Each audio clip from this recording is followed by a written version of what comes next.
अस्सलामुअलैकुम वरहमतुल्लाहि वबरकातुहू। बच्चों, इससे पहले के पीरियड में हमने सबक नंबर 18 मेरा खानदान और घर ये आधा सबक पढ़ा था।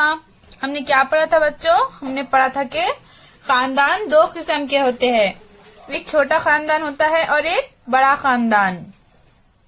जिस खानदान में माँ बाप और बच्चे, एक या दो बच्चे इस तरह से होते हैं, ये खानदान कौन सा खानदान कहलाता है? छोटा खानदान।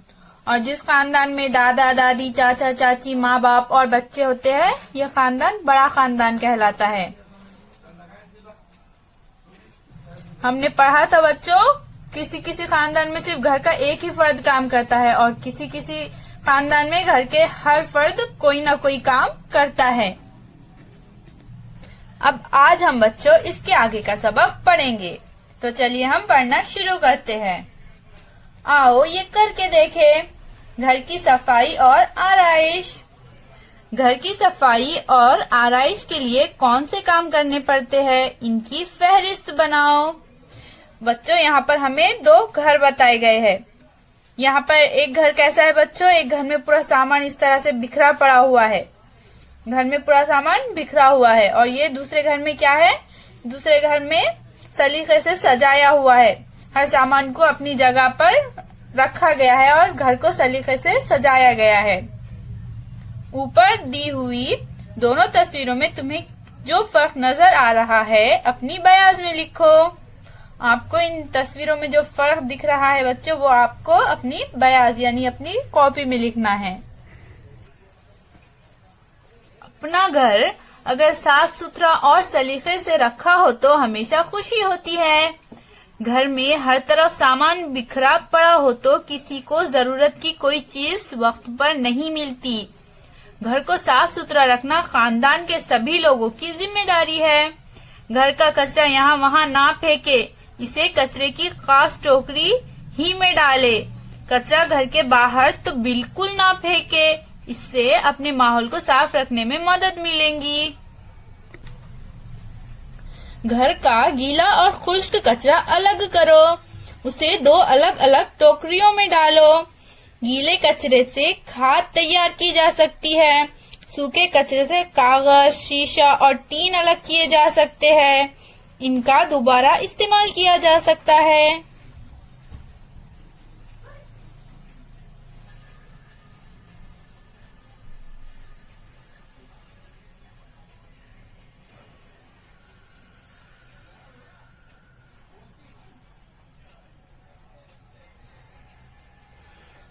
इस तरह से बच्चों आप भी कचरे के दो टोकरियां बनाइए, एक गीला कचरा और दूसरा सूखा कचरा। एक में गीला कचरा डालिए और दूसरे में सूखा कचरा। क्या तुम्हें मालूम है मोबाइल, सीडी, डीवीडी और पेन ड्राइव, इसी तरह कंप्यूटर वगैरह इलेक्ट्रॉनिक अशिया का इस्तेमाल बड़े पैमाने पर होने लगा है। ये चीजें खराब हो जाए तो हमेशा के लिए बेकार हो जाती है। इन बेकार चीजों का जो कचरा जमा होता है, इसे ई कचरा कहा जाता है। ई कचरा ठिकाने लगाना एक बड़ा मसला है।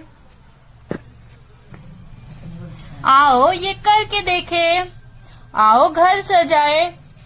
सब मिलकर तय करो कि घर की आराइश किस तरह की जाए। आराइश का जो काम तुम्हारे लिए मुमकिन ना हो, इसके लिए घर के बड़ों की मदद लो। आराइश के लिए तुमने कौन सी चीजें इस्तेमाल की? घर की आराइश के लिए किन चीजों का ज्यादा इस्तेमाल ना किया जाए, इनके नीचे गलत का निशान बनाओ और बताओ कि इनका इस्तेमाल क्यों ना करें। फूल, थर्माकोल, प्लास्टिक, झंडिया, रंगोली, कीमियाई रंग। तो हमें इनमें से किन चीजों का इस्तेमाल घर की सजावट के लिए नहीं करना चाहिए बच्चों? फूल का करना चाहिए क्या? करना चाहिए। थर्माकोल का करना चाहिए क्या? थर्माकोल का नहीं करना चाहिए। प्लास्टिक का नहीं करना चाहिए और कीमियाई रंग का नहीं करना चाहिए। हमें इन थर्माकोल, प्लास्टिक और कीमियाई रंगों का इस्तेमाल घर की सजावट के लिए नहीं करना चाहिए। क्यों? क्योंकि ये चीजें माहौल को नुकसान पहुंचाती है। बताओ तो भला, त्योहार तकरीब, हम त्योहार तकरीब क्यों मनाते हैं? हमारे त्योहार तकारीब किन चीजों से ताल्लुक रखते हैं? हमारे त्योहार तकारीब ज़राअत और माहौल से ताल्लुक रखते हैं। त्योहार यानी क्या बच्चों? त्योहार यानी ईद। हम खानदान में कई त्योहार मनाते हैं। खानदान के अलावा हमारे मुल्क के मुख्तलिफ इलाकों में अलग अलग त्योहार मनाए जाते हैं। ज़राअत हमारे मुल्क का एक अहम पेशा है। हमारे अक्सर त्योहार ज़राअत और माहौल से ताल्लुक रखते हैं। होली मौसम बहार के इस्तकबाल का त्योहार है। पंजाब में फसलों की कटाई के मौके पर बैसाखी का त्योहार मनाया जाता है। महाराष्ट्र में बुआई के बाद बैलों का पोला मनाया जाता है। तमिलनाडु में पोंगल और केरला में ओणम के त्योहार फसल की कटाई के मौके पर मनाए जाते हैं। दशहरा, दिवाली, गुड़ी पाड़वा ये त्योहार खेतों की फसल हाथ आने के बाद मनाए जाते हैं। ईद उल फित्र, ईद उल अजहा, क्रिसमस, बुद्ध पूर्णिमा अहम त्योहार है। त्योहार कोई भी हो, सभी भारतीय इनमें खुशी खुशी हिस्सा लेते हैं, एक दूसरे को मुबारकबाद पेश करते हैं।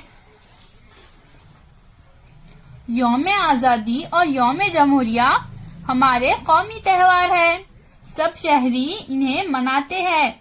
15 अगस्त 1947 को हमारा मुल्क अंग्रेजों की गुलामी से आजाद हुआ था, इसीलिए इसे यौम आजादी के तौर पर मनाया जाता है। भारतीय आईन 26 जनवरी सन 1950 से नाफिज किया गया, इसलिए इसे यौम जमहूरिया के तौर पर मनाया जाता है। त्योहारों के सबब लोग एक जगह जमा होते हैं। इनमें इत्तेहाद का जज्बा बढ़ता है। बरादरान वतन के बाज़ त्योहारों में नाच, गाना, रंगोली, खेल और मुकाबले होते हैं। इन सब से हमें खुशी हासिल होती है। त्योहार तकरीब को मनाते वक्त इस बात का ख्याल रखना चाहिए कि इससे हमारे माहौल को नुकसान ना पहुंचे। तेज आवाज में गाने बजाने से बूढ़ों और बच्चों को तकलीफ होती है। तेज आवाज के सबब आवाज की आलूदगी होती है। क्या तुम्हें मालूम है, महाराष्ट्र में कई आदिवासी जमातें हैं। जिला थाना में वारली नामी आदिवासी जमात है। ज्येष्ठ महीने में बारिश की इब्तिदा में ये लोग कूली भाजी नरम सब्जी नामी एक खानदानी त्योहार मनाते हैं। कूली जंगली नबातात की एक किस्म है जिसे सब्जी के तौर पर इस्तेमाल किया जाता है। बारिश शुरू होने के बाद ये नबातात उगती है। खानदानों के लोग आसपास के इलाकों से ताज़ा नरम कूली जमा करके लाते हैं। सब्जी पकाकर खानदान के सब लोग मिलकर खाते हैं। क्या तुम्हें मालूम है, मकर संक्रांति सर्दियों में मनाया जाता है। इस दिन दोस्त और रिश्तेदार एक दूसरे को तिल गुड़ देते हैं। तिल सर्दियों में पैदा होने वाली एक अहम फसल है। सर्दी के मौसम में जिस्म की गर्मी कायम रखने के लिए तिल खाना मुफीद है। तो हमने आज क्या सीखा हमने क्या सीखा? खानदान में हमें हर तरह का तहफ्फुज हासिल होता है। छोटा खानदान, बड़ा खानदान और तौसी खानदान ये खानदान की किस्में हैं।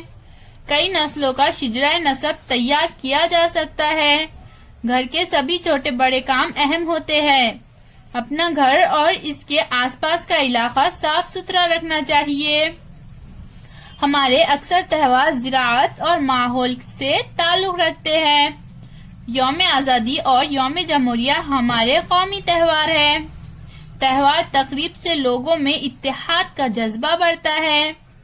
त्योहार तकरीब में हम लोगों से मिलते हैं, आपस में बातचीत करते हैं, एक दूसरे के सहारे और हिम्मत का एहसास पैदा होता है। फिर मिलेंगे बच्चों, अल्लाह हाफिज।